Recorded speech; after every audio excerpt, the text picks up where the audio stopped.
नमस्कार। Coulomb's law हम लोग पढ़ेंगे। कूलम्ब्स लॉ क्या होता है ये तो आप डेफिनेशन पढ़ के भी समझ जाएंगे, लेकिन मेरा मोटिव यहाँ आपको डेफिनेशन बताना नहीं है। कूलम्ब्स लॉ हम कहाँ पे यूज करते हैं और कहाँ पे कूलम्ब्स लॉ यूज नहीं कर सकते हैं, कूलम्ब्स लॉ हमको क्या बताता है, ये जानेंगे आज हम इस लेक्चर में। बने रहिए मेरे साथ आप। मैं सबसे पहले आप लोग ये जान लीजिए कि कूलम्ब्स लॉ क्या बताने के लिए यूज होता है।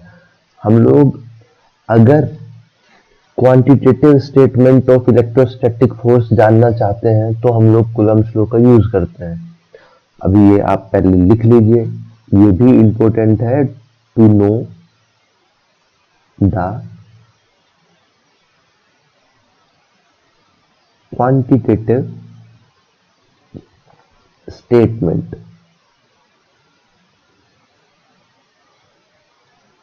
Of electrostatic force between two point charges. ये भी लिख देता हूं, बिटवीन टू पॉइंट चार्जेस।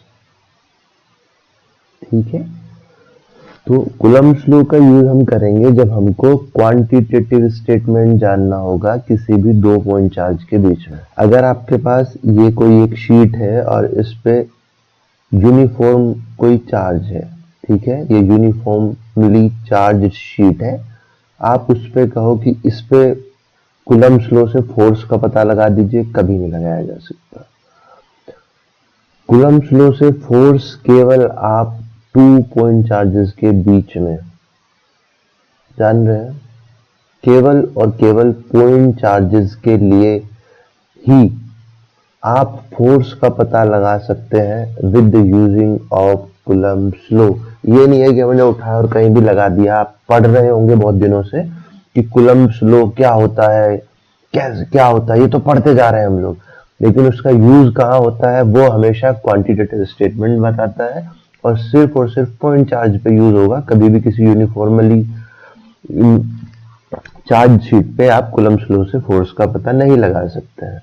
अब ये दो बातें हुई। अब अच्छा ठीक है, ये तो हमें आपने बता दिया कि दो पॉइंट चार्जेस पे के बीच में फोर्स का पता लगाने के लिए हम लोग कूलम्ब्स लॉ का यूज करते हैं, लेकिन पॉइंट चार्ज क्या होता है भाई, ये भी तो पता होना चाहिए। पॉइंट चार्ज होता क्या है? तो पॉइंट चार्ज किसको बोलते हैं? जब डिस्टेंस, बहुत इंपॉर्टेंट है कि पॉइंट चार्ज होता क्या है, distance between two charges is very greater than the size of charge।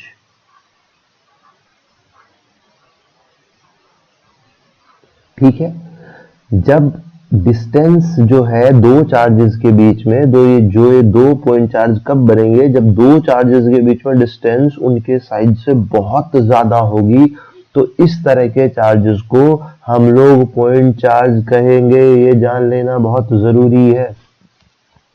ठीक है, ये आप सब लोग जान गए हैं। इसको नोट कर लीजिए, ये दो पॉइंट। कहीं भी आपको अपनी फिजिक्स को मजबूत करने के लिए जो कॉमन कॉन्सेप्ट की जरूरत होगी वो ये दो पॉइंट है। मैं फिर बता दे रहा हूं, कहीं पे नोट कर लीजिए कि आप सिर्फ मैग्नीट्यूड का पता लगाएंगे और पॉइंट चार्ज कहते किसे हैं। ठीक है, इतना हो गया है। इसको मैं रब कर दे रहा हूं। ओके,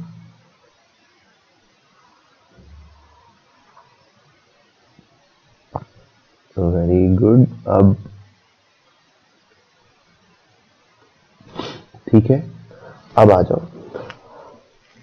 अब मैं आपको बताता हूं ये डेफिनेशन क्या है। सबसे पहले कभी भी आप डेराइव करेंगे तो मैं यहाँ पे दो चार्ज बना लेता हूं, उसके बाद आप समझेंगे अच्छे से मैं क्या बताना चाह रहा हूं। ठीक है,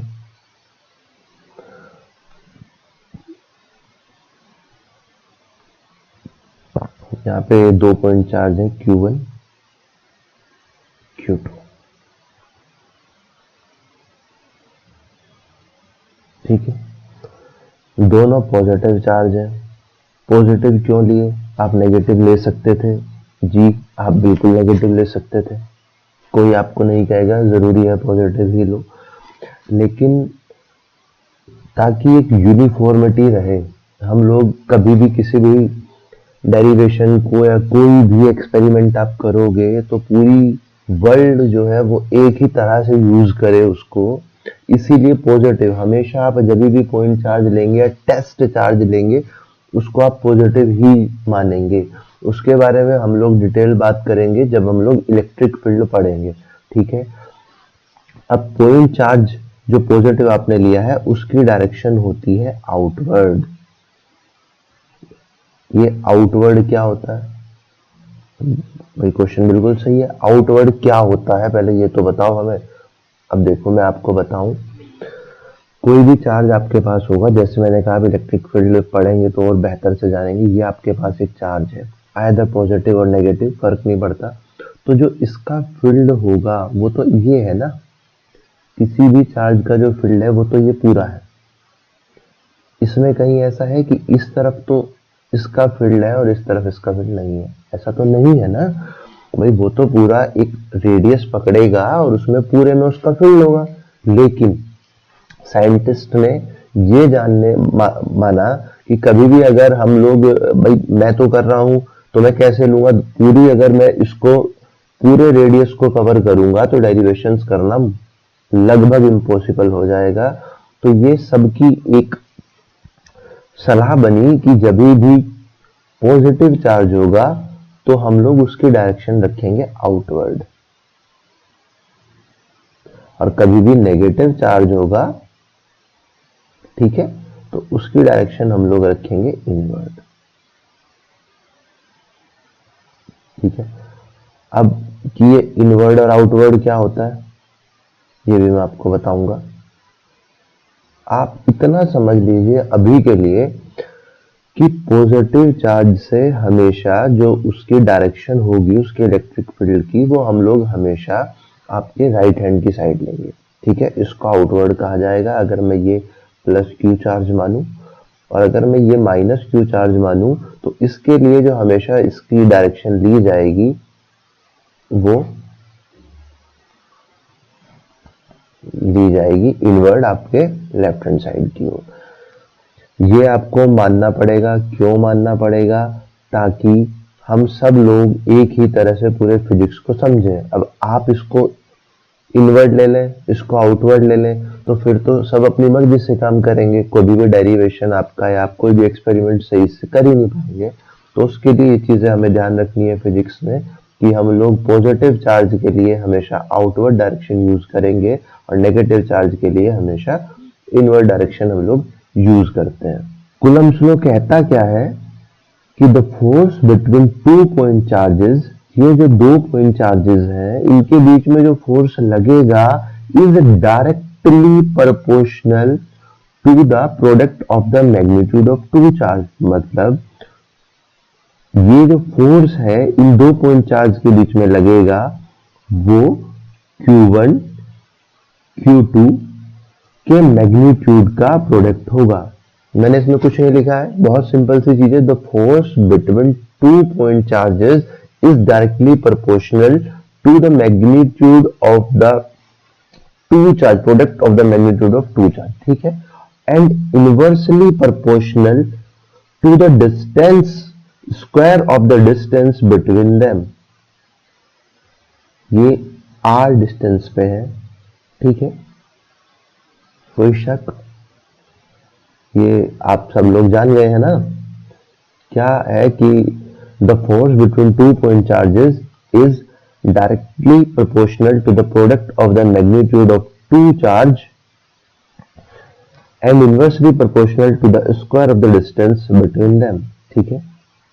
अब हम इसको ऐसे लिख सकते हैं, force proportional to Q1 Q2 upon r square. आप सब लोग जानते हैं कि हम लोग प्रोपोर्शनल का साइन हटाएंगे तो एक कांस्टेंट लेके आएंगे, Q1 Q2 upon r square. ये बहुत जरूरी है। अब ये K आया, ये K क्या है ये लिखना, ये ही वो चीज है जो आपको सबसे अलग बनाएगी। एक एक पॉइंट पे लिखना है, वेयर के इज इलेक्ट्रोस्टैटिक कांस्टेंट।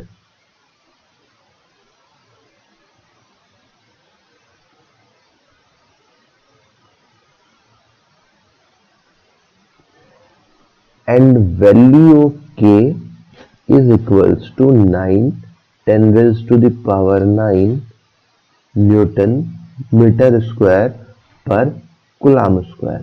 ये चीजें लिखनी है।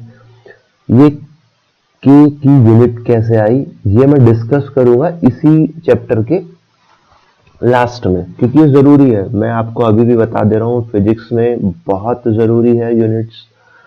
आ जाइए, चलो एक बार डिस्कस आपको बता दूं। फिजिक्स में तीन चीजें बहुत जरूरी हैं। सबसे पहले है जब भी फॉर्मूलाज, ठीक है। फॉर्मूले आपको याद हो जाएंगे with the help of derivation and numericals जब आप करेंगे। आप अगर फिजिक्स को अच्छा करना चाहते हैं और आप सोच रहे हैं कि आप सिर्फ थ्योरी से कर लेंगे, तो नहीं, आपको जितने फॉर्मूले भी फिजिक्स में यूज होंगे वो आपको आने ही चाहिए।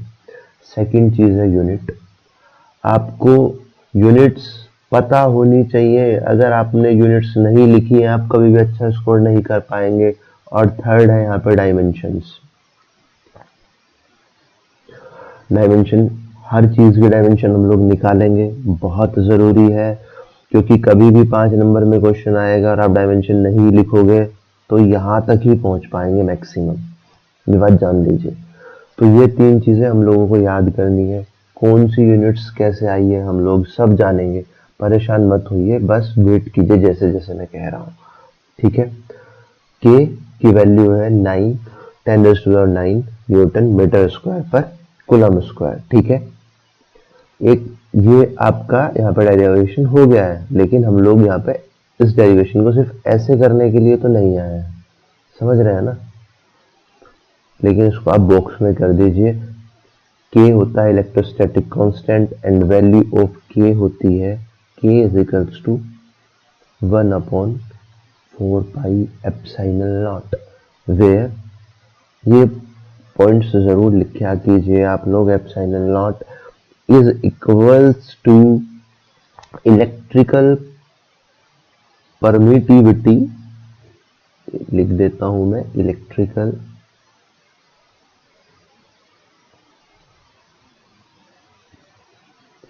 परमिटिविटी ऑफ फ्री स्पेस, ठीक है। And the value of epsilon naught is equals to 8.85 10 raised to the power -12 coulomb square newton metre square. ये चीजें बहुत जरूरी है, इसकी यूनिट भी हम डिस्कस करेंगे। और अच्छा, ये इलेक्ट्रिकल परमिटिविटी क्या होती है सर, ये मैं नेक्स्ट लेक्चर में आपको इलेक्ट्रिकल परमिटिविटी और डाइलेक्ट्रिक कांस्टेंट के बारे में पढ़ाऊंगा। नेक्स्ट लेक्चर बहुत ज्यादा बड़ा नहीं होगा, मैक्सिमम 7-8 मिनट का होगा, लेकिन मैं ये आपको बताऊंगा कि होता क्या है इलेक्ट्रिकल परमिटिविटी नेक्स्ट लेक्चर में, ठीक है। और इम्पोर्टेंट है, ये न्यूमेरिकल्स इसके बिना हो ही नहीं सकते हैं इस चैप्टर के। और ये यूनिट्स कैसे आ रही है वो हम लोग डिस्कशन करेंगे। तो अभी के लिए मैं आपको ये बता दूं कि ये इतना आपको डेरिवेशन करना है, अगर कहीं भी लिखा हुआ आता है तो कूलम्स लो, ठीक है। ये डायग्राम आपको ऐसे ही बनाना है। फोर्स यहाँ पे निकालना है, के की वैल्यू ये लिखना है। यहाँ पे आके आप बोल सकते हैं कि एक पार्ट इस डेरिवेशन का कंप्लीट हो गया। ये एक ही पार्ट क्यों कंप्लीट हुआ है, मैंने हमेशा कहा है कि अगर ये 5 नंबर में आएगा, चाहे एग्जामिनर आपसे डायमेंशन पूछे या ना पूछे, आपको डायमेंशन लिखनी है। इस बात को जान लीजिए। डायमेंशन किसकी पूछी जाएगी, डायमेंशन हमेशा हमेशा एप्सिलॉन नॉट की ही डायमेंशन हम लोग निकालेंगे, ठीक है। अब इसकी पहले जो हम डायमेंशन निकाल लेते हैं, बाद में बात करेंगे यूनिट्स की। यहाँ पे हम लोग डायमेंशन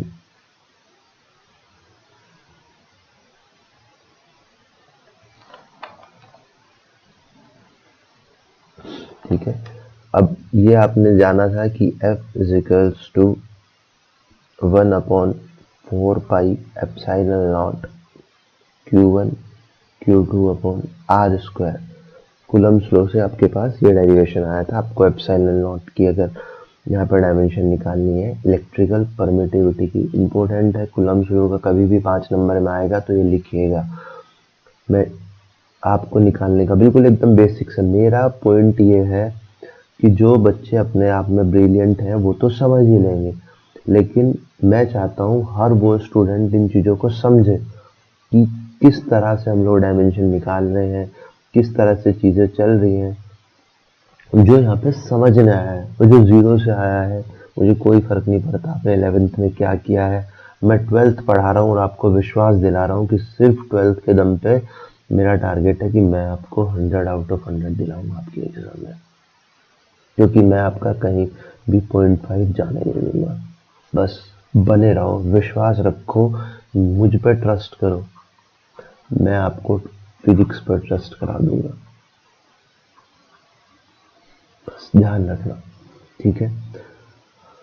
हम लोग एप्सिलॉन नॉट इलेक्ट्रिकल परमिटिविटी की डायमेंशन निकाल रहे हैं। यहीं पे क्यों निकाल रहे हैं, जब हम कल इलेक्ट्रिकल परमिटिविटी पढ़ाएंगे, है ना। क्योंकि आप कूलम्ब्स लॉ अगर आएगा तो ये डेरिवेशन के साथ आप डायमेंशन लिखेंगे, इसलिए यहाँ पे हम लोग इसके डायमेंशन निकाल रहे हैं। इलेक्ट्रिकल परमिटिविटी कभी भी 5 नंबर में नहीं आएगी, आपसे कोई भी उसका डायमेंशन नहीं पूछेगा, लेकिन अगर 5 नंबर में कूलम्ब्स लॉ आएगा तो आप ये जरूर निकालेंगे। देखो 4 पाई की कोई डायमेंशन नहीं होती। अब ये जो है चार्ज, जिसका आपने पढ़ा है कि Q की जो यूनिट आप पढ़ते आए हैं कूलम, लेकिन एक कूलम होता क्या है, 1 एम्पियर चार्ज किसी वायर में 1 सेकंड में 1 एम्पियर चार्ज किसी वायर में 1 सेकंड में, सॉरी 1 एम्पियर करंट, माफ कीजिएगा, 1 एम्पियर करंट किसी वायर में 1 सेकंड में, वही एक कूलम है। ये याद रखने वाली बात है। 1 एम्पियर करंट का flow through a wire in 1 second is called 1 coulomb. तो हम सब जानते हैं कि यहाँ पे एम्पियर और टाइम, क्यू की जो यूनिट है, वो डायमेंशन है, वो 80 होती है, एम्पियर और टाइम। जान गए हैं। मैं आपको एकदम बेसिक से पढ़ाऊंगा, सब कुछ बताऊंगा। तो यहाँ पे ए टी का स्क्वायर,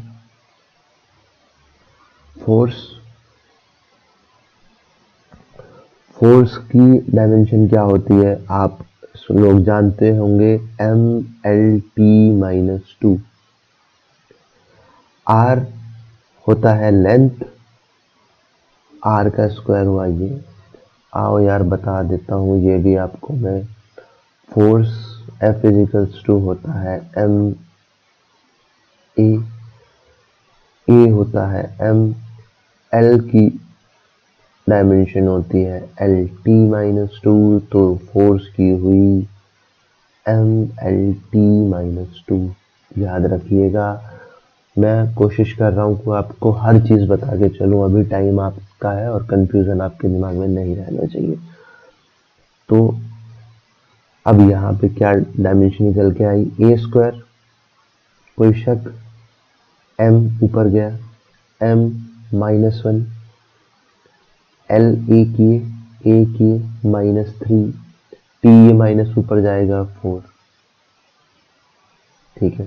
ये फाइनल डायमेंशन है। अगर मैं वापस रिपीट कर रहा हूँ, कभी भी कूलम्ब्स लॉ 5 नंबर में पूछा जाए तो डायमेंशन लिखना। अगर आपसे एग्जामिनर नाराज भी है ना किसी पॉइंट पर, अगर आपने डायमेंशन कर दिया, सफिशिएंट टाइम रहता है जिनको पेपर आते हैं उनके लिए एग्जाम में, लिखो यार, क्योंकि मैं चाहता हूँ कि 5 नंबर का आए, कहीं ना जाए नंबर, तभी हम यहाँ तक पहुँचे, समझ लो।